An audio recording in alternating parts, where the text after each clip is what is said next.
We turn on the tap, fill up a glass, and drink. Take a shower, bathe our children in a tub of clean water. This basic human right is something many Canadians don't think twice about. But for some here on 6 Nations of the Grand River, it's out of reach.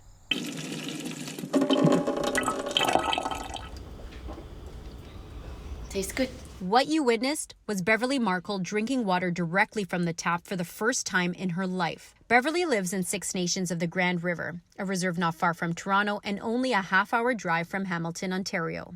Water is medicine to Indigenous people, and it's what we need. Water for life. So water is life. Water is life, and yet access to safe drinking water remains out of reach for many Indigenous people in Canada.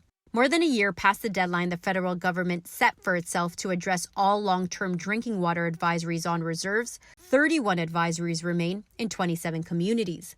Other communities, including 6 Nations of the Grand River, don't have advisories, but residents also don't have easy access to clean water. I'm currently serving as the 58th elected chief. My name is Mark Hill. We have close to 29,000 members on our list. Our territory within the Haldimand Tract runs through at least 38 municipalities from the mouth to the source of the Grand River. We're doing our best to progress our community as best as we can, but there comes challenges. And one of those challenges is the access to clean drinking water, potable water. A challenge that has many residents frustrated. In 2013, a water treatment plant was built on the reserve. It was a $41 million project, partially funded by the federal government.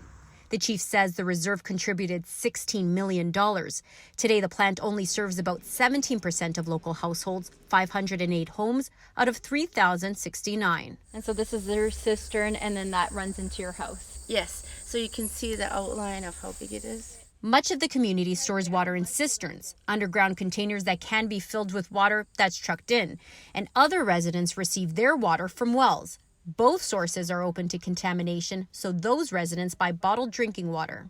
You can see the difference it makes in color. Oh yeah, it's clear. Yeah. Beverly was one of them until today. A fledgling program by the Dreamcatcher Foundation in collaboration with Healthy First Nations is working to install temporary water filters inside residents' homes. Working with local leadership, they're moving ahead in the absence of a larger immediate solution from Canadian officials. The government all the time speaks of reconciliation, and this government, there's no more important relationship than the relationship with Indigenous peoples. But yet we're the largest reserve, and we still have people living in poverty. We still have people with no running water into their homes. You spoke with our water treatment plant operator. He's our guy. He's the one who makes sure that runs as smoothly as it does. And he doesn't even have access to drinking water from his own home.